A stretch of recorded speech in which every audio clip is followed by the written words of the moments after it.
Hello friends, welcome to Indian study पर आपका स्वागत है। दोस्तों, आज की इस वीडियो में मैं आप लोगों के लिए UP triple S C PET के लिए इंपॉर्टेंट टेस्ट लेकर के आया हूं, जो कि आपके आने वाले एग्जाम के लिए बहुत ही ज़्यादा इंपॉर्टेंट है। वीडियो को एंड तक जरूर देखिएगा, क्योंकि लास्ट में मैं आपसे क्वेश्चन भी पूछूंगा और उसका आंसर आपको कमेंट बॉक्स में बताना होगा। साथ ही साथ इस वीडियो की पीडीएफ डिस्क्रिप्शन में टेलीग्राम चैनल का लिंक दिया हुआ है, वहां से आप प्राप्त भी कर सकते हैं। तो चलिए दोस्तों, स्टार्ट करते हैं और देख लेते हैं पहला क्वेश्चन। पहला क्वेश्चन सर आपके सामने, तुम मुझे खून दो मैं तुम्हें आजादी दूंगा, ये जो आपका नारा है किसने दिया था? सिंपल और इंपॉर्टेंट क्वेश्चंस। तो सही आंसर हो जाएगा सर सुभाष चंद्र बोस ने। पहला ही ऑप्शन करेक्ट। एक संघीय व्यवस्था और केंद्र में द्वैध शासन भारत में लागू किया गया था किस अधिनियम के द्वारा? तो सही आंसर हो जाएगा 1935 के अधिनियम के द्वारा। तीसरा ऑप्शन करेक्ट। भारत में मूर्ति पूजा कब शुरू हुई थी? तो ये आर्यों के काल से पहले से ही शुरू हो गई थी। पहला ही ऑप्शन करेक्ट। किस शासक के द्वारा टका और जीतल नाम के सिक्के चलाए? तांबे का टका था और तांबे का टका था, और जीतल जो था वो था आपका, जीतल शायद तांबे का था और टका जो था वो चांदी का था, है ना? ये दो सिक्के थे। तो सही आंसर हो जाएगा आपका इल्तुतमिश। तीसरा ऑप्शन करेक्ट। विधानसभा के सदस्यों की अधिकतम संख्या कितनी है? तो सही आंसर हो जाएगा आपका 500। पहला ही ऑप्शन करेक्ट। नेक्स्ट क्वेश्चन, केंद्र सरकार के अनुसार विदेश में फंसे लोगों को या भारतीयों को वापस लाने के लिए किस मिशन के तहत 7 से 13 मई 2020 के दौरान 64 उड़ानें संचालित की? ये फर्स्ट लॉकडाउन वाली कंडीशन की बात हो रही है। तो सही आंसर हो जाएगा वंदे भारत मिशन। दूसरा ऑप्शन करेक्ट। नेक्स्ट क्वेश्चन से स्टार्ट करने से पहले मैं आपको बता दूं, दोस्तों मैं डेली बेसिस पर अनअकैडमी पर 3 स्पेशल क्लास ले रहा हूं और तीनों ही स्पेशल क्लास बिल्कुल फ्री हैं। आप एक बार क्लास में आकर के क्लास की क्वालिटी को देखो। अगर क्लास पसंद नहीं आए, समझ नहीं आए, क्लास को डिसलाइक करना चले जाना, मुझे कोई आपत्ति नहीं है। एक बार आओगे तो आपको क्लास की क्वालिटी पता चलेगी। मैं जितना भी यहाँ पर आप लोगों से कह दूं, आपको ऐसे समझ में नहीं आएगा। एक बार जरूर आओ क्लास में। डिस्क्रिप्शन में लिंक है, ठीक है? अगर दिए गए लिंक से नहीं पहुंच पा रहे हो तो पूरा ट्यूटोरियल बता रहा हूं कि आपको मेरी क्लास तक कैसे पहुंचना है। आप लोगों को सबसे ज़्यादा दिक्कत हो रही है मेरी स्पेशल क्लास लेने पे, जो रोज़ सुबह 11 बजे चलती है। आप जैसे ही अनअकैडमी पर अपना अकाउंट बनाएंगे तो आपके सामने ये विंडो खुल करके आएगी, तो आपको UP triple S C search करना है। यूपी ट्रिपल एस सी या स्टेट पीसीएस में आपको ये यूपी ट्रिपल एस सी देखने को मिल जाएगा। तो हमने ये देखो, ये मिल गया यूपी ट्रिपल एस सी, तो हमने इसको सिलेक्ट किया। सिलेक्ट करने के बाद हमने हिंदी को जो है वो सिलेक्ट कर लिया, हमको हिंदी मीडियम से पढ़ना है। आगे की जो आपकी प्रोसेसिंग है वो यहाँ पर हो जाएगी और आपको यहाँ पर यूपी ट्रिपल एस सी लिख करके आ जाएगा। देखो ये लिख करके आ गया यूपी ट्रिपल एस सी। अब UP triple S C category में आपको कुछ नहीं करना। आपको जाना है ये सर्च पे और यहाँ पर आपको मेरा नाम सर्च करना है। मेरा नाम है तारिक सरवर, TARIQ, तारिक सरवर, ये मेरा नाम है। तो देखो मैं आपको वहां पर दिख जाऊंगा, ये दिख गया मैं, ठीक है? यहाँ पर जैसे ही आप करोगे तो आपके सामने, इसको आप क्लिक करोगे तो मेरी सारी क्लासेस आपके सामने आ जाएंगी। जो आगामी क्लास होंगी वो भी आ जाएंगी। देखो ये सारी क्लासेस आ गई। अभी हाल ही में क्लास लेकर के हटा हूँ 37 मिनट पहले। तो आपको मेरी क्लास देखना है, सपोज करो यही वाली क्लास देखना है, तो मैंने क्लिक किया। तो अब क्या करना पड़ेगा सर? आपको क्लास अनलॉक करना पड़ेगी। जैसे ही मैंने आपको क्लास में किया तो अनलॉक कोड आपको मांगा है। तो अनलॉक कोड है आपका इंडियन स्टडी, जो कि हमारे चैनल का नाम है इंडियन स्टडी। कहीं भी कोई भी स्पेस नहीं है ये है, और इसको हमने अनलॉक कर दिया। अब आपके सामने क्लास अनलॉक हो गई। आराम से आप क्लास का लुफ्त उठाइए और डेली बेसिस पे आपके पास नोटिफिकेशन भी पहुंच जाया करेगी। अब आपको समझ में अभी आ गया होगा सब कुछ, ठीक है? अब मिलते हैं। जैसे भी आपकी क्लास होगी आप उस तरीके से देख लीजिएगा, जैसा कि मैंने आपको बताया है। नेक्स्ट क्वेश्चन से आपका, कि हाल ही में किसने श्रम ब्यूरो के नए महानिदेशक के रूप में पदभार संभाला? तो सही आंसर हो जाएगा आपका DPS नेगी। दूसरा ऑप्शन करेक्ट। सेबी के अध्यक्ष को कितने समय के लिए नियुक्त किया जाता है?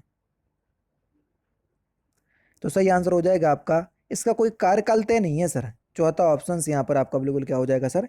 करेक्ट हो जाएगा। सेबी के जो अध्यक्ष होता है उनका जो कार्यकाल है वो कोई तय नहीं है, ठीक है? से बेसिकली देखा जाए तो सेबी के अध्यक्ष को 5 वर्ष में अधिक की सीमा के लिए या 65 वर्ष की आयु तक जो है वो अगले आदेश तक नियुक्त किया जाता है। बेसिकली देखा जाए तो 5 वर्ष या 65 वर्ष, जो भी पहले हो जाए। लेकिन इसकी जो सीमा है वो अगले आदेश तक, अतः सेबी के अध्यक्ष का जो कार्यकाल है वो तय नहीं है। बेसिकली 5 और 65 आपका ऑप्शंस में रहता है।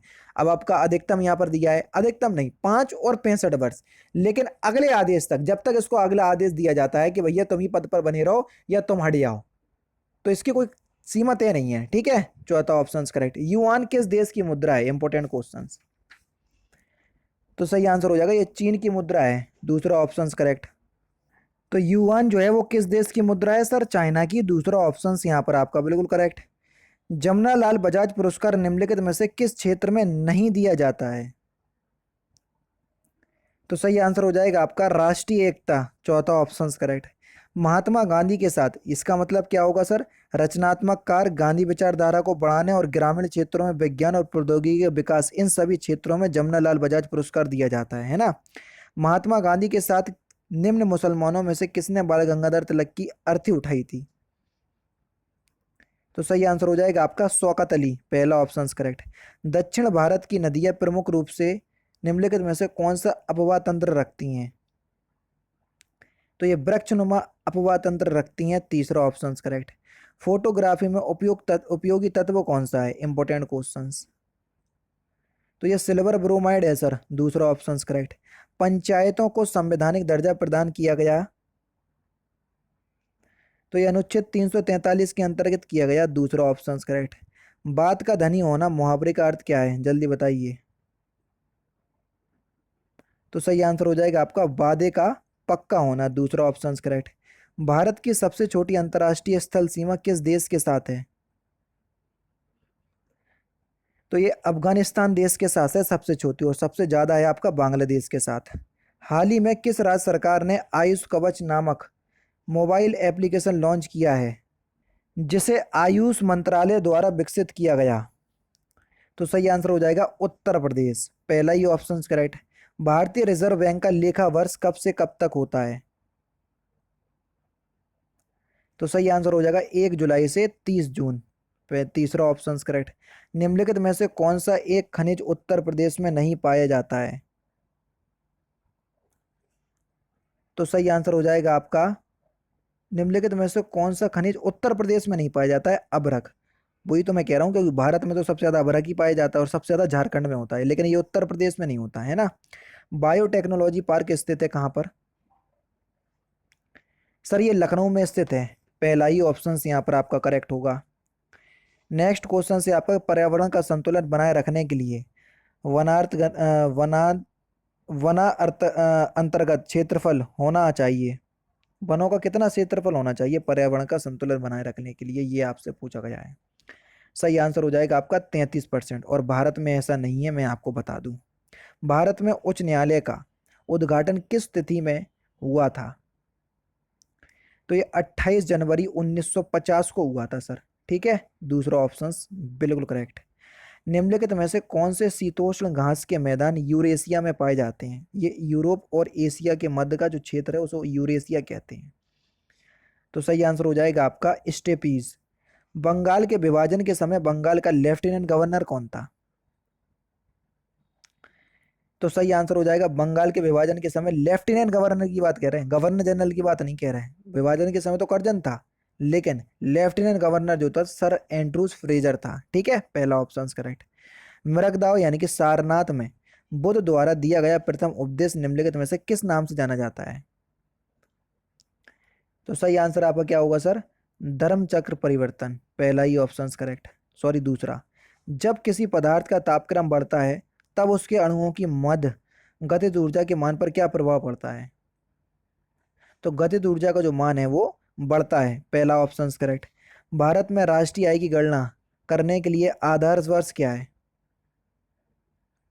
तो सही आंसर हो जाएगा आपका 2011 से 2012, चौथा ऑप्शन करेक्ट। यमुना नदी के तट पर दीनपनाह शहर की स्थापना किसने की थी? तो किसने की थी? तो आपका जो सही आंसर हो जाएगा वह हो जाएगा हुमायूं, तीसरा ऑप्शन करेक्ट। संयुक्त राष्ट्र पर्यावरण कार्यक्रम ने अंतर्राष्ट्रीय सद्भावना दूत के रूप में किस अभिनेत्री का कार्यकाल 2 वर्ष और बढ़ा दिया? तो सही आंसर हो जाएगा दिया मिर्जा, पहला ही ऑप्शन करेक्ट। विश्व पर्यावरण दिवस 2020 की थीम निम्नलिखित में से क्या है? बेसिकली अब 2021 की पूछी जाएगी, जो कि अभी हाल ही जून में ही निकली है। तो सही आंसर आपका क्या हो जाएगा सर? जैव विविधता, दूसरा ऑप्शन करेक्ट। भारत का सबसे बड़ा संघ राज्य क्षेत्र कौन सा है, सबसे बड़ा? तो ये रह हो गया है भैया जम्मू कश्मीर, दूसरा ऑप्शन करेक्ट। निम्नलिखित में से कौन एक दक्षिण एशिया का सर्वाधिक नगरीयकृत देश है? तो सही आंसर हो जाएगा आपका पाकिस्तान। ये दक्षिण एशिया की बात हो रही है, पूरी एशिया को नहीं तोलना है ना, दक्षिण एशिया। भारत के एशिया संविधान में उल्लेखित मौलिक कर्तव्यों को ग्रहण किया गया है, तो कहाँ से किया गया था? ब्रिटिश सोवियत संघ के संविधान से, दूसरा ऑप्शन बिल्कुल करेक्ट हो जाएगा सर। चिर और चीर का अर्थ क्या होता है, जल्दी बताओ। चिर का अर्थ होता है आपका पुराना और चीर का अर्थ होता है कपड़ा, तो तीसरा ऑप्शन करेक्ट हो जाएगा। सोने के साथ कौन सी धातु मिलाई जाती है? तो सही आंसर हो जाएगा सर तांबा, दूसरा ऑप्शन करेक्ट। केंद्रीय मंत्रिमंडल ने पर्यावरण के क्षेत्र में सहयोग पर भारत और किस देश के बीच समझौते ज्ञापन को मंजूरी दे दी? तो सही आंसर हो जाएगा आपका भूटान, पहला ही ऑप्शन करेक्ट। हाल ही में किस राज्य सरकार ने पहला ऑनलाइन कचरा विनिमय कार्यक्रम शुरू किया? तो यही शुरू किया सर आंध्र प्रदेश ने, तीसरा option correct. Make in India कार्यक्रम भारतीय अर्थव्यवस्था के फिल इन द ब्लैंक्स में सुधार के लिए शुरू किया गया था, तो विनिर्माण क्षेत्र के सुधार में शुरू किया गया था। ठीक है, दूसरा ऑप्शन करेक्ट। निम्नलिखित में से कौन सा युग्म जो है वो सम्मिलित नहीं है, जल्दी बताओ। SG बोस, SC बोस ये इंडियन स्ट्रगल से जुड़े हुए थे, ठीक है। पॉवर्टी एंड सॉरी, इनने पुस्तक जो लिखी है poverty and in British rule of India, दादा भाई नौरोजी की है, बिल्कुल ठीक है। इंडिया डिवाइडेंड जो है वो राजेंद्र प्रसाद की है, तो ये भी आपका ठीक है। India from Curzon to Nehru and after, ये फ्रैंक मोरिस की है, यही गलत है। तो यहाँ पर चौथा ऑप्शन जो है वो आपका बिल्कुल क्या हो जाएगा सर? करेक्ट हो जाएगा।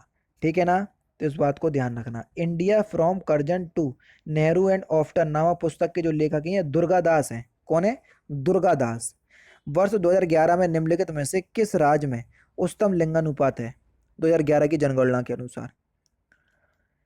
तो सही आंसर आपका क्या हो जाएगा? तमिलनाडु, पहला ही ऑप्शन करेक्ट। ऑप्शंस में केरल नहीं है, इसलिए ध्यान रखना है ना। वाष्पोर्जन में क्या होता है? तो वाष्पोर्जन में क्या होता है? तो सही आंसर हो जाएगा पत्तियों में पानी वाष्प के रूप में निकलती है, दूसरा ऑप्शन करेक्ट। निम्नलिखित में से कौन एक विश्व का विशालतम पारिस्थितिकी तंत्र है? तो सही आंसर हो जाएगा आपका समुद्र, पहला ही ऑप्शन करेक्ट। हरिशंकर वासुदेव का हाल ही में निधन हो गया, वह किस क्षेत्र से संबंधित थे? तो सही आंसर आपका क्या हो जाएगा? वह किस क्षेत्र से संबंधित थे? इतिहासकार थे वे, दूसरा ऑप्शन करेक्ट। मौलिक अधिकार, तो मौलिक अधिकार जो है ये आपातकालीन स्थिति में निलंबित किए जा सकते हैं, चौथा ऑप्शन करेक्ट। रक्त समूह की खोज किसने की थी? तो रक्त समूह की जो खोज है ये कार्ल लैंडस्टीनर के द्वारा की गई थी, पहला ही ऑप्शन करेक्ट। वर्तनी की दृष्टि से निम्नलिखित में से अशुद्ध यानी कि गलत शब्द आपको बताना है। तो व्यंग जो है वो गलत लिखा हुआ है, दूसरा ही ऑप्शन यहाँ पर आपका बिल्कुल करेक्ट। भारत के संविधान में कल्याणकारी राज्य का आदर्श किसमें प्रतिष्ठापित है? तो सही आंसर हो जाएगा आपका राज्य के नीति निर्देशक सिद्धांतों में। कल्याणकारी राज्य की उद्घोषणा DPSP ही करते हैं, दूसरा ऑप्शन करेक्ट। अनुच्छेद 36 से 51 तक है। हाल ही में किस राज्य के मुख्यमंत्री ने प्रशांत किशोर को अपना प्रधान सलाहकार नियुक्त किया? तो सही आंसर हो जाएगा पंजाब। कौन सा स्त्रीलिंग शब्द है, जल्दी बताओ। तो सही आंसर हो जाएगा आपका छाछ, एक स्त्रीलिंग शब्द है। सम्राट हर्ष ने अपनी राजधानी थानेश्वर से कहाँ स्थापित की थी? तो ये कन्नौज ले गया था, तीसरा ऑप्शन करेक्ट। लास्ट क्वेश्चन, निम्नलिखित में से किस देश ने अपने पहले आर्किटिक निगरानी उपग्रह को सफलतापूर्वक लॉन्च किया? तो इस क्वेश्चंस का आंसर आप मुझे कमेंट बॉक्स में बताएंगे। तो दोस्तों ये थे आपके लगभग 55 से 60 इंपॉर्टेंट क्वेश्चंस जो कि आपके आने वाले एग्जाम UP SSC PET के लिए बहुत ही ज़्यादा इंपॉर्टेंट है। वीडियो अगर आपको अच्छी लग रही हो तो वीडियो अपने दोस्तों के साथ जरूर शेयर कीजिएगा। तो दोस्तों फिलहाल की वीडियो में सिर्फ इतना ही। अगर आपको वीडियो पसंद आए तो प्लीज़ दोस्तों वीडियो को लाइक कीजिए, शेयर कीजिए और साथ ही साथ हमारे चैनल को सब्सक्राइब करना ना भूलें, क्योंकि मैं रोजाना इसी तरह की वीडियोस आप लोगों के लिए लाता रहता हूँ। नमस्कार दोस्तों, जय हिंद, जय भारत।